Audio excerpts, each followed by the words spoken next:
All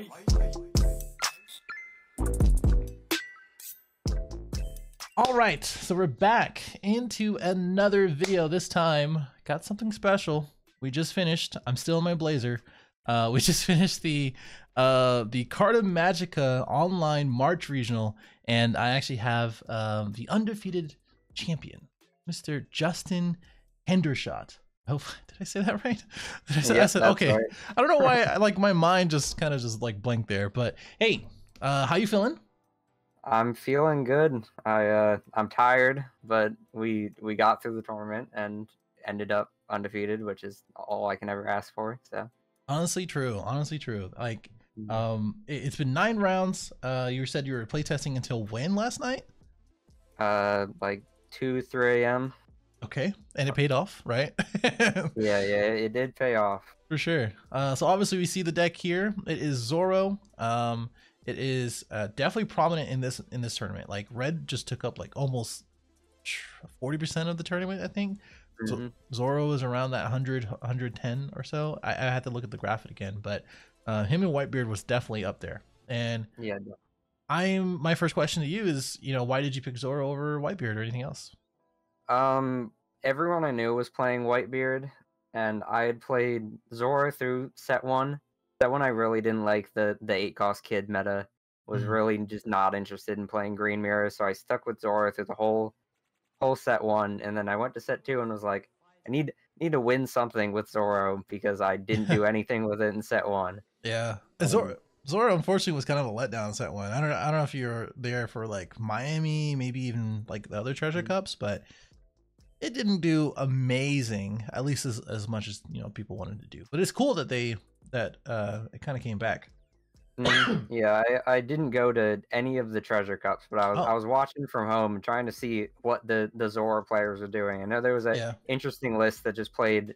It was like 12 2-drop 4Ks and just send them at the opponent all the time. And I was trying that out. I like that, but it still wasn't enough to get through all the 8-cost kids. Yeah, it makes sense for this build too. So tell me about the build. So you can go through it as much as you want or however you want.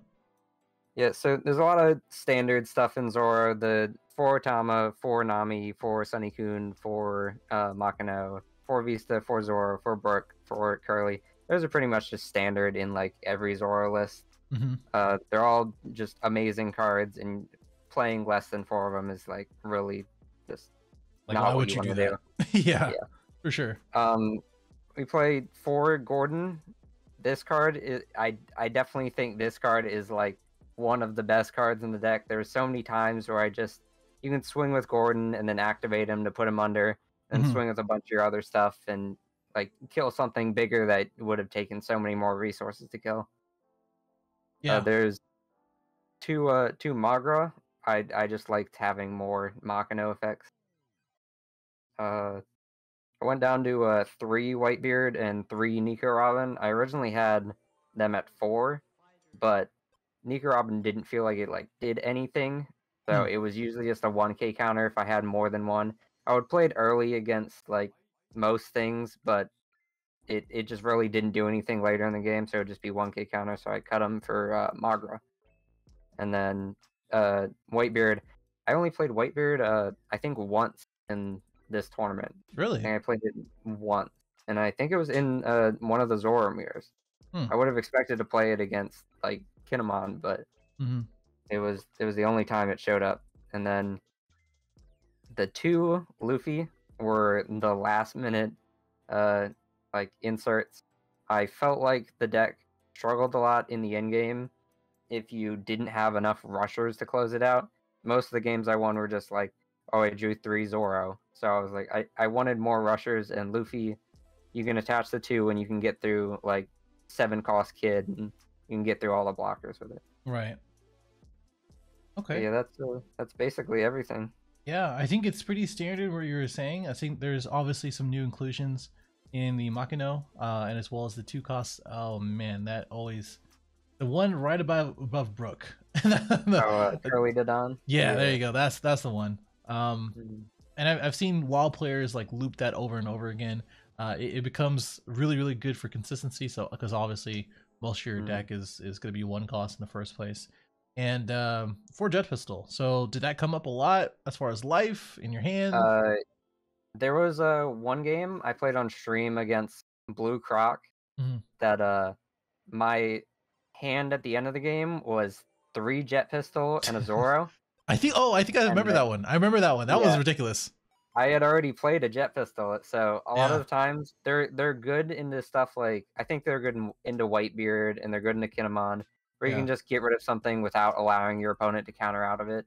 Especially with But Gordon, right? Like, yeah, Gordon also helps with that. That's why I like Gordon so much, because Gordon you can take down big things with Gordon. Like you can kill a Whitebeard with Gordon, like Otama jet pistol. yeah, exactly. Yeah, the reason why I like Gordon too is because now you don't have to use Otama if you have both in hand, and you can just Mhm. keep Otama for the 2K counter, right? So pretty cool. Yeah. Let's talk matchups. What did you play? So I think I played 5 Zoro mirrors. Jesus. Okay. Yeah. All My right. first 2 rounds were Zoro mirror. Then after that, I believe I played Smoker, Mm-hmm. which I think Smoker's a good matchup for Zoro. Yeah. I played the Blue Croc. Mhm. I'm not sure how that matchup's supposed to go, but it didn't. It felt like a traditional blue deck, which I think Zoro like doesn't really struggle against. Yeah. Um, I played against the Kinemon. The one Kinemon I played against didn't have Okiku, didn't have Yamato, so it was pretty easy to get through. He only played Izos down. It was just not enough value out of his cards. Right. Green thrives on the value that their cards get, and if you don't get the value cards, then you're struggling. I can see that. Yeah, and then it was just more Zoros until the Whitebeard in finals. And Whitebeard, I usually think it's a very bad matchup. I think it's Zoro's worst matchup. That's what I was But, saying. I was also saying on commentary. I was like, going into Mhm. this, I thought because how Whitebeard is set up, and because obviously that 6K makes a big difference a lot of the time, Mhm. which Zoro kind of mitigates and equals out with his Mhm. own leader effect. I feel like it's a little bit harder for you to get around, but that didn't Mhm. did not seem to be the case, right? That was like the Yeah, quickest finals I've I ever just had seen.